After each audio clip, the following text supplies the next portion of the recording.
What's up, everybody? Welcome to the first episode of Level Up. I'm your host, Zach Sharps, as always, and this is Black Prophecy, developed by Rector Media and published by Game-A-Go. It is a sci-fi MMO space shooter, and it is beautiful. I'm playing on medium settings, and it just looks so much better than any other MMO I've ever played in my life.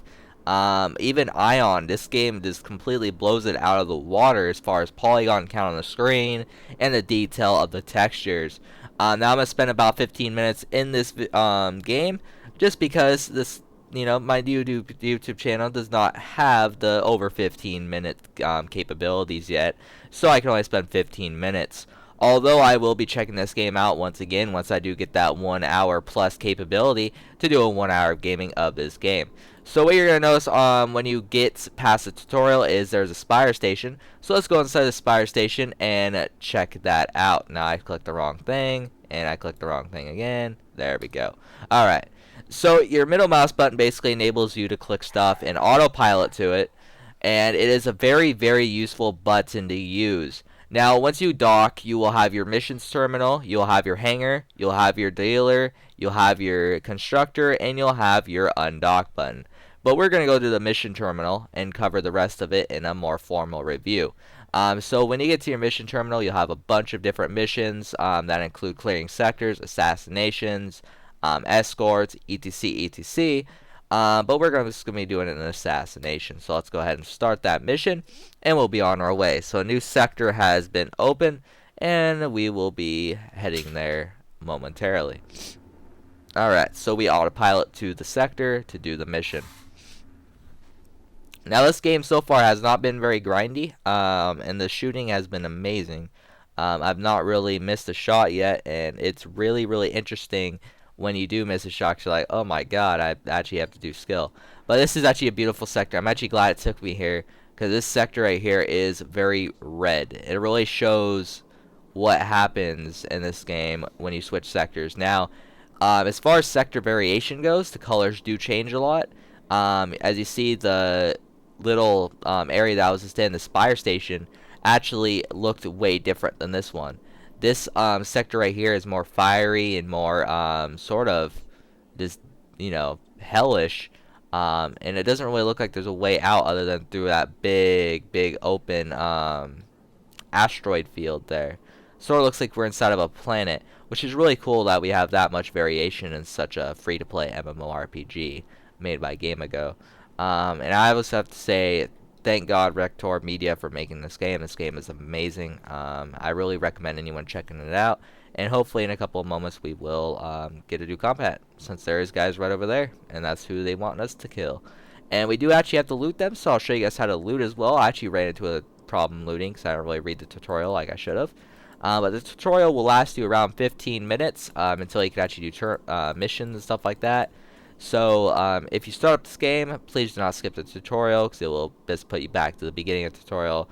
Do not press escape. Watch all the cinematics, so there is bugs in the first tutorial area that will just shoot you back to the beginning, which I found to be very annoying, because I almost got done with it, and then it was like, oh, I'm going to shoot you back. One thing you do gotta note is these guys are 2 levels higher than me, so this may actually kill me.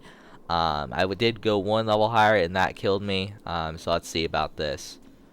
Hopefully it won't, but these guys probably are a lot harder. So as you see, the combat is very, very different than most MMORPGs, and I'm getting my ass kicked here. Got 1 down. Hopefully get this guy, since he did just go right into my sight. And he is dead. Alright, so I got another kill right there. I'm about to level up, which may get my durability back up, which would be very nice right about now. And I get this guy killed. Oh, he is avoiding me. And he has a really big shield. That is a big difference compared to my last mission I had to do.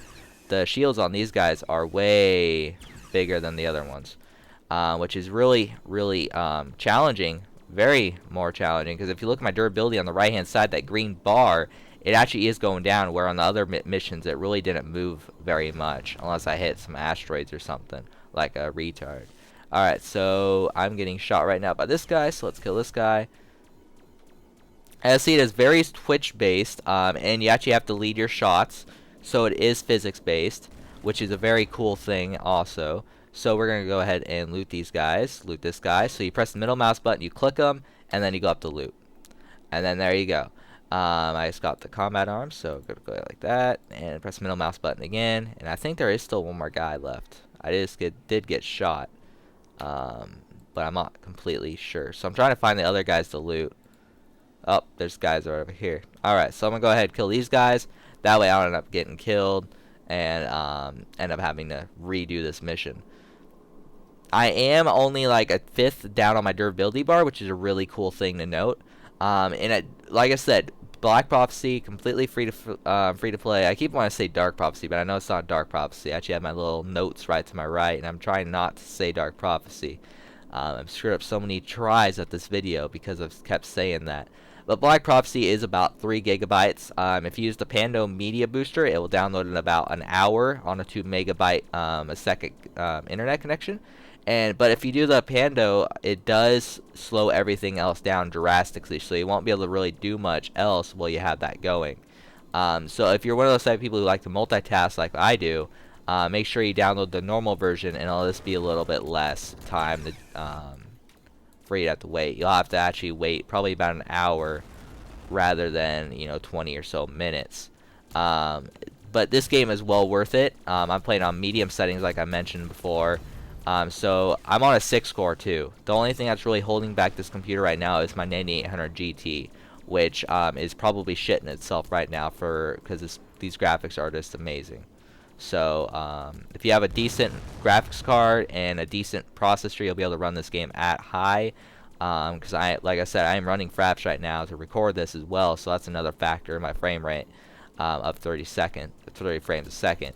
Because I did lock myself out at 30 because I find 30 is very smooth for YouTube, and it's a very good frame rate. Alright, so I got the albino novice down, and I got another one to go. Actually, I got 2 of them. This game is really hard though. It keeps me entertained for quite some time before I go play StarCraft. Because I have been playing StarCraft a ton lately. And where is this other guy at? And I'm about to die too, so that's not a good thing. I have no idea where he's at. Oh, ouch, I just got shot. I think he's over here. Alright, so I need to kill this guy before he kills me. And hopefully, yeah, I got him. Alright, good. Go ahead and loot him as well. Alright. Loot this guy. And you do get weapon modifications as you go along, which I'll show in the official review of this game. And probably 1 hour of gaming as well. But, yeah, it's very versatile. The game really keeps you playing, unlike most Game Go games where it's just grind. This game actually keeps you wanting to play, which is very interesting to note because Game Go is known for its grind. But so far in this game, I've not really noticed anything as that goes. So that is a good thing. Alright, so we have one more guy over here that I need to kill, and my durability has regenerated, which is really good. But I do want you guys to note that there is a whole bunch of particles going around me right now, which is a really cool thing. It really keeps you immersed in the game, making you have that all space feel, because space isn't empty. It's full of particles such as what's surrounding me right now. And that's one of the things that Eve lacks, is this, the random particles flying around. And I guess you could compare this game to Eve a little bit, even though that they're kind of not the 2 same games. Considering Eve is more strategic and more, you have to learn a lot more. But for the most part, these 2 games can be somewhat compared, just because they are sci-fi. Alright, so I'm pretty sure I'm almost finished with this. I just have to scan this guy before I loot him. And hopefully get the disc. Nope. Scan. Alright, so I need to find 2 more guys. Not sure where they're at. There's one right here. Scan him, and bam. You do want to up, there it is. Alright, so we just got done looting that, so the mission is complete. So that's just a little tiny mission for you guys. We're going to go back to the terminal. I'm going to show you guys the hangar and stuff before this video's up. So we're going to autopilot. So we're going to press the middle mouse button, click the autopilot button, and we're going to click the exclamation point. And we're going to go finish our quest, which is really awesome. Sorry, quest. It's not quest. This ain't a fantasy game. Mission. Alright, so we autopilot to our destination. Another thing I do want to show you guys before... Oh, I guess I have to do Almod Ojak. So I guess we'll kill Almod Ojak, and then we probably won't have much time after that. So we're going to go ahead and just completely just demolish this guy. But notice the scenery change. The scenery changes went from closed-in space to open space, and it went from sort of not that beautiful to just fantastic looking. And that is just really awesome. And this game doesn't change very often as far as combat goes, but the scenery does, and that's what really keeps you immersed into a game like this, because all the scenery is different.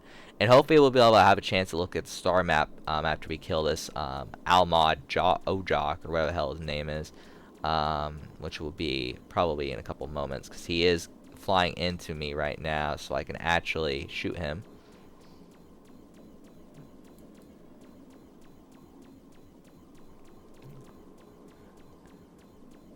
Alright, I'm actually hitting him now. There was actually a mission where there was a bunch of landmines everywhere, and it was so hard to play because I was getting my ass kicked by the mines, and the mine actually ended up killing the guy. Oh, there is mines in this map too. Look at those mines right there. I have to be careful not to run into those, cause, oh, I've actually ran into those before. Alright, so mission complete. Got that done, and I need to loot this guy really quick. Just to loot him. And scan and loot. And there we go. We get a little platinum piece of armor or something such as that. And we get resources for gas, XP, coins, or corons as we like to call it in this game. And we get chain gun. Oh, I'm going to get this chain gun, I think. And shield mod and missile launcher. Alright, so I'm going to go ahead and select that. And bam. Alright, so...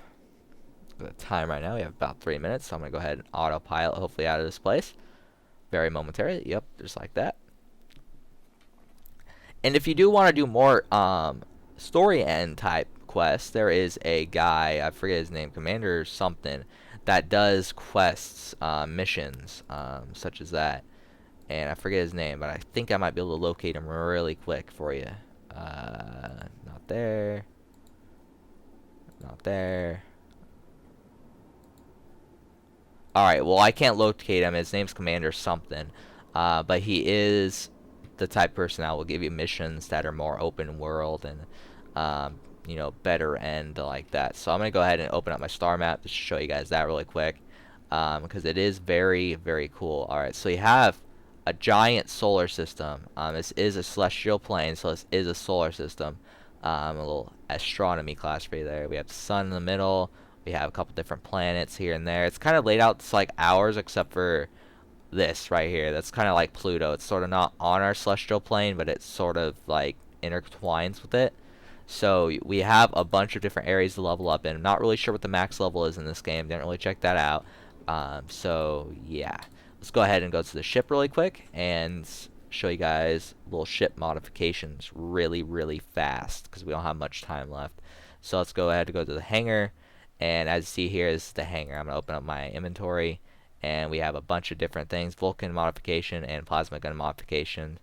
I can't drag these in because these are modifications, but what I can do is I can drag different guns in, such as this one right here. So this is a pulse laser, and this is a magma cannon. So I can go like that, and bam, I got a new gun. So it's a really cool game. Check it out. It is by published by Game Ago and is developed by Rector Media. Sci-Fi MMORPG sort of shooter, Twitch shooter, and it's called Black Prophecy. To search it in the Google. I'll probably put a link below, and stay tuned for the official review. I'm your host, Zach Sharps. As always, make sure to comment, rate, subscribe. Check us out on Facebook and Twitter. Links in the description. And till the next episode, catch you guys next time.